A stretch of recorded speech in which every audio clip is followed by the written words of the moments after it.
Hello दोस्तों, कोई case में आपका स्वागत है। 68 बीपीएससी का पेपर 12 तारीख को है और आज हम लोग भारत के भूगोल को पूरा मैप के थ्रू ही पढ़ेंगे। आज ये पहली सीरीज है और लगातार इसी तरह की सीरीज आती रहेगी। केवल हम मैप से पूरा ज्योग्राफी पढ़ा देंगे आप लोगों को। जो है भारत का के साथ साथ विश्व के पूरे भूगोल को जो है पर्वत, पठार, मैदान सबको हम मैप के थ्रू ही एक एक करके आप लोगों को पढ़ाएंगे। तो ये आज पहला सीरीज है, आप लोग इसको रिवीजन कर लीजिएगा, क्विक रिवीजन करिएगा आप लोग, क्योंकि बिहार से अगर आप ये पूरा वीडियो देख लेंगे तो बिहार से कम यहाँ की ज्योग्राफी के बहुत सारे क्वेश्चन आपके सही हो जाएंगे। बिल्कुल मैप के थ्रू में मैं इसको बताने का प्रयास किया हूँ। कहीं कोई ऐसा मैंने कुछ नहीं दिया, केवल मैप के थ्रू बताया है। और लगातार हम लोग अलग अलग महाद्वीपों के भी इसी तरह के वीडियो आपको प्रोवाइड कराते रहेंगे। आप चैनल को सब्सक्राइब जरूर कर लीजिए, जैसे आपके पास ऐसे वीडियो लगातार मिलते रहें और आपकी तैयारी अच्छी होती रहे। हम लोग चलते हैं, पहले भारत का भौतिक विभाजन जान लेते हैं। तो भारत को भौतिक रूप से 6 भागों में बांटा गया है। आपके स्क्रीन पर आप देख सकते हैं। पहला है हिमालय पर्वतीय क्षेत्र श्रेणी।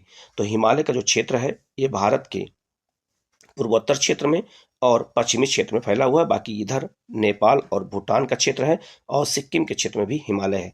तो हिमालय के क्षेत्र जो है उसी वो लद्दाख है, जम्मू कश्मीर, हिमाचल प्रदेश, उत्तराखंड, सिक्किम और अरुणाचल प्रदेश, इन क्षेत्रों में हिमालय फैला हुआ है और यह भारत का पहला विभाजन है। दूसरा है थार मरुस्थल, जो आपका अरावली पहाड़ी के जो पश्चिमी क्षेत्र है वो थार मरुस्थल का क्षेत्र है और यहाँ पर पेट्रोलियम के भंडार अभी खोजे गए हैं। नेक्स्ट है उत्तर का मैदान। तो उत्तर का जो मैदान है वो 3 नदियों द्वारा बनाया गया है। पहला है ब्रह्मपुत्र के नदी द्वारा, दूसरा गंगा नदी के द्वारा और तीसरा सिंधु और सतलज नदी के द्वारा। तो उत्तर के मैदान का निर्माण 3 नदियों ने मिलकर किया है और यह है आपका उत्तर का मैदान। और जब मैप आपके दिमाग में रहेगा तो आपको चीजें बहुत जल्दी याद होती चली जाएंगी। नेक्स्ट है आपका प्रायद्वीपीय पठार। तो ये भारत का प्रायद्वीपीय पठार है पूरा और इसमें कई पठार हैं, उनकी चर्चा आगे हम लोग एक एक करके करेंगे और उनकी विशेषताओं को भी हम लोग जानेंगे। इसके अलावा 2 तटीय मैदान हैं, एक है पश्चिमी तटीय मैदान और एक है पूर्वी तटीय मैदान और ये इस क्षेत्र में है। तो भारत को भौतिक रूप से 6 भागों में बांटा गया है और एक आपका द्वीप समूह है अंडमान निकोबार और एक है आपका लक्षद्वीप। तो सबकी चर्चा हम लोग एक एक करके करते आगे बढ़ेंगे। ठीक है, हम लोग आगे चलते हैं। अब हम लोग हिमालय के बारे में बात करेंगे। भारत के भौतिक विभाजन के अंतर्गत अब हम लोग भारत का हिमालय पर्वत को देखेंगे। हिमालय पर्वत को बिल्कुल मैप के थ्रू मैंने बताया है और यह मैप मैंने खुद अपने हाथ से बनाया है, अलग डिजाइन करके। तो आपको कैसा वीडियो लगेगा आप जरूर बताइएगा। आपके समझ में आया कि नहीं आया आप ये भी बताइएगा। और अगर आप लोग जैसा आप फीडबैक देंगे तो वैसा हमारा प्रोत्साहन बढ़ेगा, तो और हम अच्छे अच्छे वीडियो इसी तरह से हर महाद्वीप के बारे में आपको प्रोवाइड कराते रहेंगे। आप लोग पहले चलते हैं हिमालय के विभाजन की बात कर लें। तो याद रखिएगा जो भारत का हिमालय पर्वत श्रेणी है उसमें 4 हिमालय आते हैं।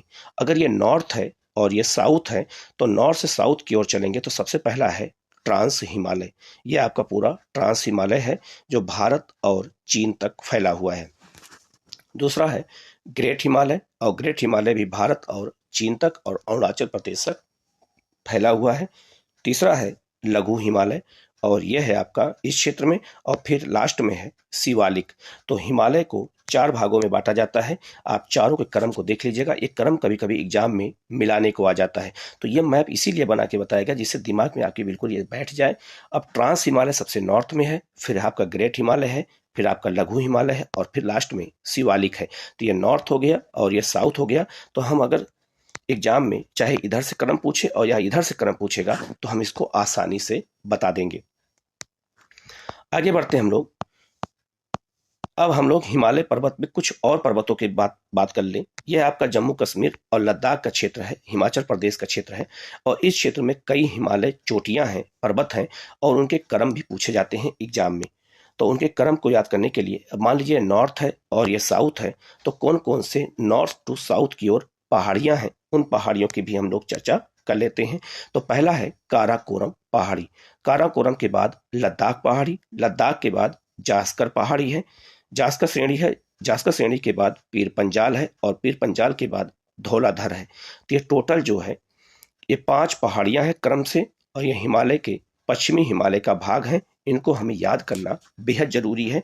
ऐसे क्वेश्चन एक जगह एग्जाम में आ जाए तो आपके गलत ना होने पाए। जैसे अगर आपसे एग्जाम पूछा जाए ये काराकोरम श्रेणी कहाँ है, तो आप बताओगे लद्दाख में है। और काराकोरम की सबसे ऊंची चोटी है K2, जो भारत की सबसे ऊंची चोटी है। दूसरा है, अगर आपसे एग्जाम पूछा जाए कि सिंधु नदी किन दो पहाड़ों के बीच से बहती है, तो यह आपका है लद्दाख और यह है आपका जास्कर। तो लद्दाख और जास्कर के बीच से ही सिंधु नदी बहती है और गार्ज का निर्माण करती है। यह उसके बहने का मार्ग है। तो इस तरह के जब हम मैप देखते हैं तो हमें जल्दी से याद हो जाता है और हम भूलते नहीं हैं। तो ये आप लोग वीडियो जरूर लाइक सब्सक्राइब कर लीजिएगा। इस तरह की वीडियो आपको लगातार मिलते रहेंगे और आपकी तैयारी इसी तरह की लगातार होती रहेगी। अब हम लोग आगे बढ़ते हैं और पूर्वोत्तर भारत की पहाड़ियों के बारे में चर्चा करेंगे कि पूर्वोत्तर भारत की कौन कौन सी पहाड़ियां हैं और वो किस किस राज्य में स्थित हैं। जैसे सबसे पहले हम लोग चलते हैं मिजोरम की ओर। ये मिजोरम स्टेट है और मिजोरम में मिजो पहाड़ी स्थित है। इसके बाद है पूर्वी मणिपुर पहाड़ी, जो मणिपुर में स्थित है। और इसके बाद अरुणाचल प्रदेश में है पटकाई बूम पहाड़ी। तो और ये टोटल पहाड़ियां इन्हीं को कहते हैं पूर्वोत्तर का हिमालय कहा जाता है। तो पूर्वोत्तर के हिमालय में जो है ये 3 पहाड़ियां प्रमुख हैं। तो पटकाई बूम अगर पूछा जाए कि पटकाई बूम पहाड़ी कहाँ है, तो आप बताओगे अरुणाचल प्रदेश में है और ये जो है म्यांमार की सीमा से लगती है। इसके बाद अरुणाचल प्रदेश में कुछ जनजातियों के नाम पर ही पहाड़ियों के नाम रखे गए हैं। जैसे अरुणाचल प्रदेश में मिसमी एक जनजाति है, तो जिस पहाड़ पर रहती है उसका नाम पड़ गया मिसमी पहाड़ी। तो मिसमी पहाड़ी अगर आपसे पूछा जाए कि किस राज्य में है, तो आप बताओगे अरुणाचल प्रदेश में है। इसके बाद में अरुणाचल प्रदेश में है आबोर पहाड़ियाँ। आबोर पहाड़ियाँ, आबोर एक जनजाति है, उसी के नाम पर आबोर पहाड़ी उसका नाम पड़ गया है। इसके बाद है अरुणाचल प्रदेश में मेरी पहाड़ियाँ, और मेरी पहाड़ियाँ भी अरुणाचल प्रदेश में है और यह एक जनजाति है। उसी तरह से बोमडीला पहाड़ी कहाँ है, ये भी अरुणाचल प्रदेश में है और बोमडीला एक जनजाति है। उसी तरह से डाफला पहाड़ी, और डाफला एक जनजाति है और डाफला भी जो है एक पहाड़ी का नाम है जो अरुणाचल प्रदेश में स्थित है। तो अरुणाचल प्रदेश में मुख्य पहाड़ियाँ कौन कौन सी हैं, एक बार मैं रिपीट कर देता हूँ, आप लोग नोट कर लीजिएगा, याद कर लीजिएगा। पहली है पटकाई बूम पहाड़ी, दूसरी है मिसमी पहाड़ी, तीसरी है आबोर पहाड़ी, चौथी है मेरी पहाड़ियाँ और पांचवी है बोमडीला और 6 नंबर पर है डाफला पहाड़ी। नेक्स्ट मेघालय की बात कर ले हम लोग। तो मेघालय में गारो, खासी और जैंतिया 3 जनजातियां हैं और इन जनजातियों के नाम पर ही 3 पहाड़ियां हैं और इन्हीं को कहते हैं गारो, खासी, जैंतिया। और गारो, खासी, जैंतिया की पूरी पहाड़ी को ही कहा जाता है आपका जो है ये शिलोंग का पठार, या इसी को कहते हैं आपका मेघालय का पठार कहते हैं। तो पूर्वोत्तर भारत की पहाड़ियां बहुत इंपॉर्टेंट हैं, ये एग्जाम में अक्सर पूछा जाता है, तो आप लोग इनको अच्छे से देख लीजिएगा। और अगर किसी को टेलीग्राम पर टेस्ट देना हो तो टेलीग्राम का लिंक इसी वीडियो के कमेंट में मैं शेयर कर दूंगा, आप ज्वाइन कर सकते हैं। मेंस और पीटी का दोनों टेस्ट दे सकते हैं और इस तरह की पीडीएफ आपको लगातार मिलती भी रहेगी, वीडियो भी आपको इस तरह की मिलती रहेगी। विश्व के सारे चीज़ों की तैयारी मैं इसी तरह से मैप की आपके कराऊंगा। आगे बढ़ते हैं, गुजरात की पहाड़ियों की बात कर ले। गुजरात में कौन कौन सी पहाड़ियां हैं, तो कच्छ के क्षेत्र में कच्छ पहाड़ी है और धौला पर्वत माला है। अगर एग्जाम में पूछा जाए कि धौला पर्वत माला किस देश माफ करिएगा किस राज्य में है, तो आप बताओगे गुजरात राज्य में स्थित है। ठीक है, तो इसके अलावा गुजरात के यह काठियावाड़ का क्षेत्र कहलाता है और इस क्षेत्र में कई पहाड़ियां हैं। जैसा है पहला वर्धा पहाड़ी, दूसरा है मांडो पहाड़ी, तीसरा है गिरनार पहाड़ी और चौथा है गिर पर्वतमाला और एक है राजपीपला की पहाड़ी। ये सब गुजरात में है स्थित हैं और ये गुजरात की पहाड़ियों से जुड़े हुए क्वेश्चन अगर एग्जाम में आए तो आपकी गलत ना होने पाए। आपकी स्क्रीन पर सब दिख रहा है, अच्छे से इनको देख लीजिएगा। अगर आपको कोई डाउट लगे तो आप पूछ सकते हैं, लेकिन एक बार मैं रिपीट कर देता हूँ कि धौला पर्वतमाला कहाँ है, तो गुजरात में। कच्छ पहाड़ियाँ कहाँ हैं, गुजरात में। मांडो पहाड़ियाँ कहाँ हैं, गुजरात में। वर्धा पहाड़ी, गिरनार पहाड़ी और गिर पर्वतमाला, ये सब गुजरात में है और साथ में राजपीपला की पहाड़ी भी गुजरात में है। अब इस तरह से विजुअली मैप देखेंगे तो आपको जल्दी याद होता चला जाएगा। आगे बढ़ते हैं हम लोग, केरल और तमिलनाडु के क्षेत्र की बात कर ले। यहाँ भी कई पहाड़ियाँ हैं, तो यह आपका पश्चिमी घाट का क्षेत्र है और यहाँ पर कई पहाड़ियाँ हैं। जैसे पहली पहाड़ी है नीलगिरी, ये नीलगिरी पहाड़ी है। दूसरा है आपका अन्नामलाई पहाड़ी, ये अन्नामलाई पहाड़ी है। और फिर जो है लास्ट में है आपका इलायची पहाड़ी, और ये हो गया आपका इलायची पहाड़ी। इसी को कार्डमम पहाड़ी भी कहा जाता है। तो पहले नीलगिरी है, फिर अन्नामलाई है और फिर इलायची पहाड़ी है। इसके अलावा तमिलनाडु के क्षेत्र में 3 पहाड़ियां और बहुत महत्वपूर्ण हैं जो आपसे एग्जाम में पूछा जाता है। पहला है सेवराय पहाड़ी, ये आपका तमिलनाडु में है। पालनी पहाड़ी ये तमिलनाडु में है। और जावड़ी पहाड़ी ये तमिलनाडु में है। ये क्वेश्चन कई बार एग्जाम में आ चुका है, तो आप लोग इसको अच्छे से देख लीजिएगा जिससे आपको याद हो जाए। इसके अलावा नीलगिरी पहाड़ी 3 राज्यों में है, कर्नाटक में और तमिलनाडु में और केरल में। तो तीनों के बिल्कुल पॉइंट पर है, इसीलिए मैंने इसको बिल्कुल पॉइंट पे बनाया है जिससे आपको बिल्कुल याद हो जाए। आगे बढ़ते हैं हम लोग दक्षिण भारत की और पहाड़ियों की चर्चा करेंगे, और खासकर महाराष्ट्र के क्षेत्र में। महाराष्ट्र में यह पश्चिमी घाट पर्वत श्रेणी है और यहाँ पर महाराष्ट्र में कई प्रमुख पहाड़ियाँ स्थित हैं। जैसे पहली है अजंता पहाड़ी, यहाँ पर अजंता की गुफाओं का निर्माण गुप्त राजाओं ने करवाया था। तो अजंता की पहाड़ी कहाँ है? महाराष्ट्र में है। इसके अलावा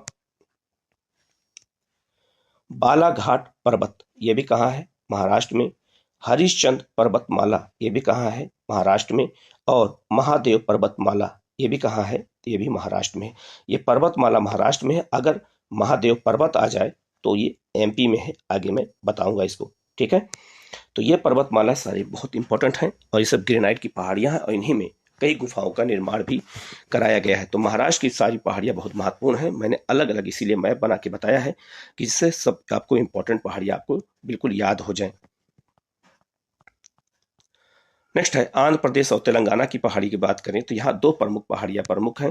पहला है नल्लामाला की पहाड़ियां, यह आपका तेलंगाना और आंध्र प्रदेश की सीमा पर है। और दूसरा है पालकोंडा की पहाड़ियां, ये आंध्र प्रदेश में स्थित है और इन पहाड़ियों में अभ्रक और जैसे खनिज पाए जाते हैं।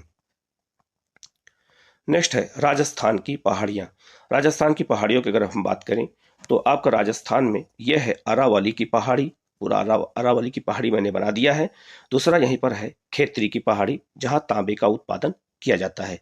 और अरावली की पहाड़ी विश्व की सबसे पुरानी वलित पर्वत श्रेणी है, यह भी आपको याद रखना है। तो विश्व में सबसे पुरानी वलित पर्वत श्रेणी भारत में स्थित है, राजस्थान में, और उसका नाम है अरावली पर्वत श्रेणी। इसकी सबसे ऊंची चोटी है वो गुरु शिखर है और यहीं पर माउंट आबू पर्वत है। माउंट आबू पर्वत की सबसे ऊंची चोटी गुरु शिखर है और जो वो अरावली पहाड़ी का हिस्सा माना जाता है। आगे बढ़ते हम लोग और मध्य प्रदेश की पहाड़ियों की बात करें तो मध्य प्रदेश में 3 पहाड़ियां बहुत प्रमुख हैं। पहली पहाड़ी है मैकाल पर्वत श्रेणी, जो छत्तीसगढ़ और मध्य प्रदेश की सीमा पर है और इसकी सबसे ऊंची चोटी है अमरकंटक चोटी, जो एक बायो रिजर्व भी है। इसके बाद है विंध्य पर्वतमाला, इसी में लाल बलुआ पत्थर पाया जाता है। और दक्षिण में है सतपुड़ा की पहाड़ी, और सतपुड़ा की पहाड़ी सबसे ऊंची चोटी है महादेव चोटी।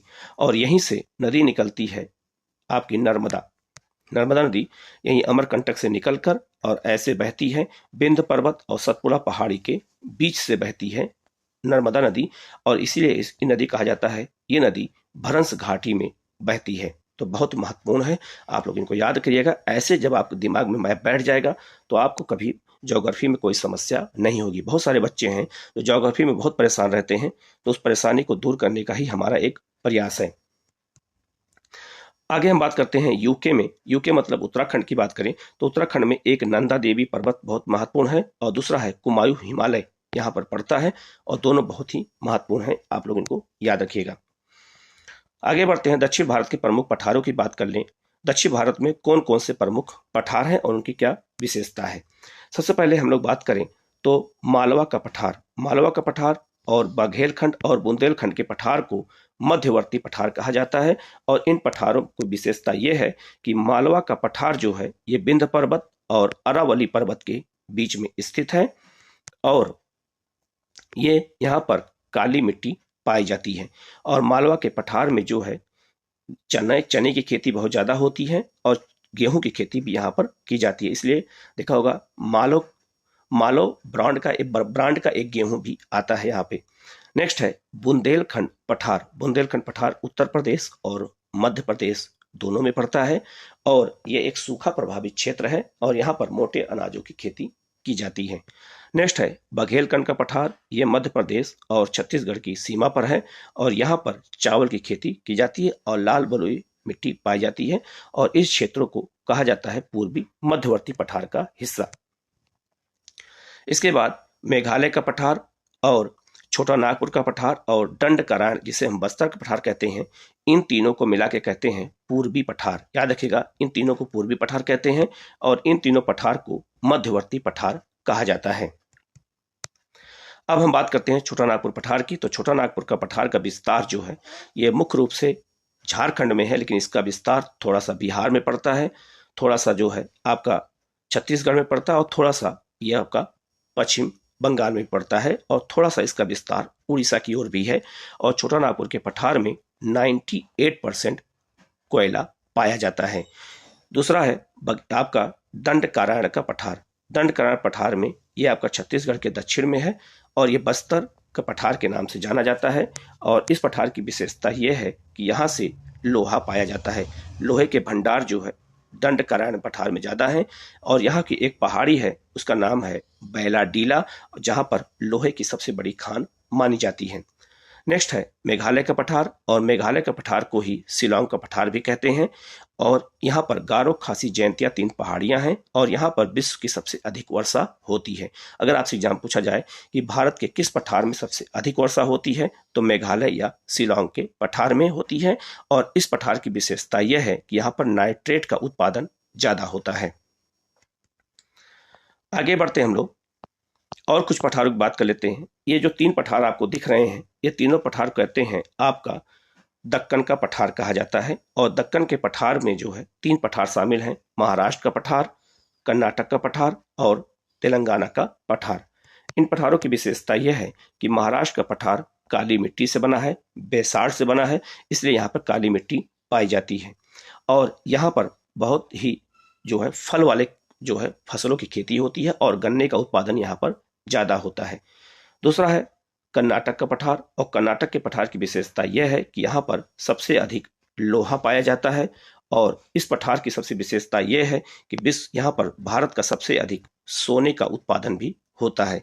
तो कर्नाटक पठार की विशेषता यह है कि यहाँ के लोहे के भंडार हैं और सोने के भंडार इस पठार की महत्वपूर्ण विशेषता है। तेलंगाना पठार में यूरेनियम के भंडार पाए जाते हैं और यहाँ पर अभ्रक का उत्पादन होता है और इस पठार में जो है यहाँ के पठार की मिट्टी बिल्कुल लाल है और यहाँ पे इसीलिए लाल मृदा पाई जाती है। आगे बढ़ते हैं, भारतीय तटों के नाम याद कर लेते हैं। भारतीय तटों के नाम क्या क्या हैं, जैसे यह है आपका पश्चिमी तट और यह है आपका पूर्वी तट और इनके अलग अलग नाम हैं। आप इनको ध्यान से देखेंगे तो बिल्कुल आपको याद हो जाएंगे। जैसे सूरत से लेकर के गोवा तक इस तट को कहा जाता है कोंकण तट कहते हैं, याद रखिएगा। तो कोंकण तट कहाँ पड़ता है, तो सूरत से लेकर के गोवा तक के तट को कोंकण तट कहते हैं। गोवा से लेकर के न्यू मंगलोर तक के तट को कहते हैं कन्नड़ या कनारा तट कहा जाता है। न्यू मंगलोर से कन्याकुमारी तक के तट को कहते हैं मालाबार तट कहते हैं, यह भी याद रखिएगा। तो केरल वाला क्षेत्र को मालाबार तट कहा जाता है। कन्याकुमारी से लेकर के और KG basin Krishna Godavari basin तक के तट को कहते हैं कोरोमंडल तट और केजी बेसिन से और आपका जो है पश्चिम बंगाल तक उड़ीसा के लेकर के इस तट को कहते हैं उत्तरी सरकार तट या इसी को कहा जाता है उत्कल तट। इसका नाम उत्कल तट भी रखा गया है। तो आप याद रखिएगा, बहुत ही महत्वपूर्ण क्वेश्चन है ये सारे। ये बहुत ही ऐसे क्वेश्चन आते हैं तो गलत होने का चांस ज़्यादा होता है क्योंकि हमारे दिमाग में मैप नहीं रहता है। तो सारे तटों के नाम यहाँ दे दिए गए हैं, आप लोग इनको अच्छे से देख लीजिएगा। अब हम लोग आगे बढ़ते हैं और लक्षद्वीप और अंडमान निकोबार के बारे में बात कर लेते हैं। यहाँ से जुड़े हुए क्वेश्चन कौन कौन से आ सकते हैं तो याद रखिएगा आप लोग। जैसे यहाँ से 3 देशांतर अक्षांश रेखाएं गुजरी हैं, 8 डिग्री अक्षांश रेखा, 9 डिग्री अक्षांश रेखा और 10 डिग्री अक्षांश रेखा, जो अलग अलग क्षेत्रों की सीमा का निर्धारण करती हैं। ये क्वेश्चन अगर आपसे पूछा जाए कि अंडमान को और निकोबार को अलग करने वाला चैनल कौन सा है? तो 10 डिग्री चैनल है। 10 डिग्री चैनल क्या करता है? अंडमान को निकोबार से अलग करता है। ये क्वेश्चन आईएएस में भी आ चुका है और बीपीएससी में भी पूछा जा चुका है। दूसरा अगर पूछा जाए 9 डिग्री चैनल किसको अलग करता है, तो आप लोग बताओगे लक्षद्वीप को, और लक्षद्वीप का एक आइलैंड है मिनिकॉय, तो मिनिकॉय को लक्षद्वीप से अलग करता है कौन? 9 डिग्री चैनल। ये आप लोग याद रखिएगा। अगर फिर आपसे पूछा जाए कि 8 डिग्री चैनल किसको अलग करता है, तो लक्षद्वीप को, पूरे लक्षद्वीप को मालदीव नामक देश से अलग करता है। तो अगर पूछा जाए कि भारत और मालदीव के बीच में सीमा रेखा कौन सा, जलीय सीमा रेखा कौन सा चैनल है, तो आप बताओगे 8 डिग्री चैनल है, बहुत ही महत्वपूर्ण है। दूसरा है जो है आपका जो उत्तरी अंडमान है, उसके बाद मध्य अंडमान है और इसके बाद दक्षिणी अंडमान है, और बैरन द्वीप है, जो बैरन द्वीप भारत का एकमात्र सक्रिय ज्वालामुखी है, और यहीं पर नारकोंडम एक पर्वत है जहाँ जो आपका सुषुप्त ज्वालामुखी का उदाहरण है। तो भारत में बैरन द्वीप एकमात्र सक्रिय ज्वालामुखी का उदाहरण है, आप लोग इसको याद रखिएगा। तो ये सीमा रेखा जो है, अलग अलग जो डिग्री चैनल है, यहाँ से क्वेश्चन आते हैं। तो ये बहुत इंपॉर्टेंट क्वेश्चन है। ये क्वेश्चन जब हम मैप से पढ़ते हैं तभी हमें याद होता है। इसीलिए मेरा प्रयास यही है कि मैप से आपको समझाया जाए कि जिससे दूर दराज के बच्चे जिनको कोई सुविधा नहीं है उनको इस तरह की जानकारी मिलती रहे। ठीक है, आगे बढ़ते हैं हम लोग और भारत के दर्रों के बारे में पढ़ लेते हैं। तो भारत के जो दर्रों की बात करें, अगर हम बात करें कि लद्दाख में कौन सा दर्रा है, तो खारदुंग ला दर्रा है, लद्दाख में है। जोजिला दर्रा, बनिहाल दर्रा, ये दोनों महत्वपूर्ण दर्रे हैं और जो कहाँ पर हैं, तो ये जम्मू कश्मीर में है। उसी तरह से रोहतांग दर्रा, जिसे अटल सुरंग का नाम दे दिया गया है, और यह हिमाचल प्रदेश में है, और सीपकीला दर्रा भी हिमाचल प्रदेश में है। एक बात आप लोग याद रखिएगा कि इसी सीपकीला दर्रे से ही सतलज नदी भारत में प्रवेश करती है। अगर पूछा जाए कि सतलज नदी भारत में किस दर्रे से प्रवेश करती है, तो आप लोग बताओगे सीपकीला दर्रे से। और सीपकीला दर्रा कहाँ पर है, तो यह है आपका हिमाचल प्रदेश में। इसके बाद में उत्तराखंड में 3 दर्रे प्रमुख हैं। यहाँ पे मैंने उसको लिखा नहीं है, आप लोग मैं बता देता हूँ। माना लिपुलेख दर्रा जो है, माना दर्रा और लिपुलेख दर्रा, ये 2 उत्तराखंड के महत्वपूर्ण दर्रे हैं जो बहुत ही महत्वपूर्ण हैं। उनको याद रखना है क्योंकि ये भूलने का जो है अब जो है नंबर कट जाते हैं। तो याद रखना, बहुत आसान क्वेश्चन होते हैं, गलत नहीं होना चाहिए। सिक्किम की बात करें तो सिक्किम में 2 प्रमुख दर्रे हैं, एक है जेलेपा दर्रा और एक है नाथुला दर्रा, और इन्हीं 2 दर्रों से भारत के साथ चीन का व्यापार भी होता है। इसके बाद में बोमला दर्रा कहाँ पर है, तो ये आपका अरुणाचल प्रदेश में है, और एक है दीफू दर्रा, ये भी कहाँ पर है, अरुणाचल प्रदेश में है, जहाँ से म्यांमार जाने का रास्ता है और यहाँ से चीन जाने का रास्ता है। इसके बाद हम बात करते हैं, तो याद रखिएगा हल्दी घाटी का दर्रा भी एक है जो अरावली की पहाड़ी में राजस्थान में स्थित है। तो हल्दी घाटी एक दर्रा है, ये भी आप याद रखिएगा, और हल्दी घाटी का युद्ध भी हुआ था जो है राणा प्रताप और अकबर के बीच में। इसके बाद में है थाल घाट दर्रा, जो पश्चिमी घाट महाराष्ट्र में है। और अगर पूछा जाए कि थाल घाट दर्रा किन 2 शहरों को जोड़ता है, तो आप बताओगे बम्बई को नासिक से थाल घाट दर्रा ही जोड़ता है। और एक दर्रा है भोर घाट, ये भी महाराष्ट्र में है और पश्चिमी घाट में है, जो मुंबई को पुणे से जोड़ता है। मुंबई को पुणे से भोर घाट दर्रा जोड़ता है और मुंबई को नासिक से थाल घाट दर्रा जोड़ता है। इसके बाद हम लोग आगे बात करते हैं, आपका जो है नीलगिरी और अन्नामलाई पहाड़ी है, और नीलगिरी अन्नामलाई पहाड़ी के बीच में दर्रा है पाल घाट दर्रा। और पाल घाट दर्रा जो है, इसी को साइलेंट वैली भी कहते हैं इसी क्षेत्र को, और भारतीय मानसून इसी दर्रे से बंगाल की खाड़ी में प्रवेश करता है। याद रखिएगा, भारतीय मानसून इसी दर्रे से बंगाल की खाड़ी में प्रवेश करता है, ये भी बहुत महत्वपूर्ण है। इसके बाद है अन्नामलाई और कार्डमम पहाड़ी के बीच में एक दर्रा है सेन कोट्टाई दर्रा, जो आपका केरल और तमिलनाडु को जोड़ने का काम करता है, और केरल तमिलनाडु को जोड़ने का काम पाल घाट दर्रा भी करता है। इसी तरह से आगे हम लोग बढ़ते हैं और प्रमुख फसलों की भी बात कर लेते हैं। ये भी क्वेश्चन बहुत पूछा जाता है कि कौन कौन फसल क्या क्या है। जैसे खाद्यान्न फसलें कौन कौन सी होती हैं, तो चावल, गेहूं और मक्का। और चावल भारत की सबसे प्रमुख खाद्यान्न फसल है, ये भी याद रखिएगा, इसे खाद्यान्न फसल कहते हैं। नगद या वाणिज्यिक फसल किसे कहते हैं? तो कपास, जूट, गन्ना, तंबाकू और मूंगफली को इनको वाणिज्यिक फसल कहा जाता है। रोपण फसल किसे कहते हैं? तो रोपण फसल याद रखिएगा, धान की रोपाई होती है उसको रोपण फसल नहीं कहते हैं। रोपण फसल उसे कहते हैं जिनके पौधे होते हैं, जैसे चाय, कॉफी, नारियल, केला, रबड़, मसाला आदि जिनके पेड़ होते हैं और जिनके पेड़ बहुत दिनों तक फल देते हैं, उन्हें हम रोपण फसल कहते हैं। उसी तरह से बागवानी फसल कौन कौन से हैं? सेब, आम, केला, रसदार फल, नींबू, संतरा आदि, अंगूर, पपीता, ये सब बागवानी फसलें हैं। और दलहन की फसलें कौन है? तो चना, अरहर, मूंग, उड़द, ये सब जो है, मटर, ये सब आपके दलहन फसल हैं। जबकि मोटा अनाज कौन कौन से हैं? तो ज्वार, बाजरा और मक्का, ये आपके मोटा अनाज हैं। ये भी क्वेश्चन पूछा जा सकता है। तिलहन फसलों की बात करें तो मूंगफली, सरसों, सोयाबीन और आपका सूरजमुखी है। जबकि रेशेदार फसलों में कपास और जूट आते हैं और पेय फसलों में चाय और कॉफी आते हैं। तो इस तरह से फसलों का विभाजन किया गया है। आप लोग इनको पूरा वीडियो को एक बार पूरा देख लीजिएगा और चैनल को जरूर सब्सक्राइब कर लीजिएगा, क्योंकि ये पहली सीरीज है और इसी तरह की सीरीज अब लगातार आती रहेगी और आपकी तैयारी इसी तरह से मैप के थ्रू कराई जाएगी। इसके अलावा मैप के थ्रू हम हिस्ट्री की भी तैयारी कराएंगे और पूरा हिस्ट्री हम बिल्कुल मैप के थ्रू पढ़ाएंगे, तो बिल्कुल आपको चीज़ें याद हो जाएंगी। आप लोग चैनल को लाइक करिएगा, सब्सक्राइब कर लीजिएगा और बेल आइकन को जरूर प्रेस कर लीजिएगा, जिससे आपको इस तरह की वीडियो जैसे हम अपलोड करें आप तक वो वीडियो पहुंच जाए नोटिफिकेशन, और आप उसको आसानी से देख सकें और उसका लाभ उठा सकें। Okay, thank you.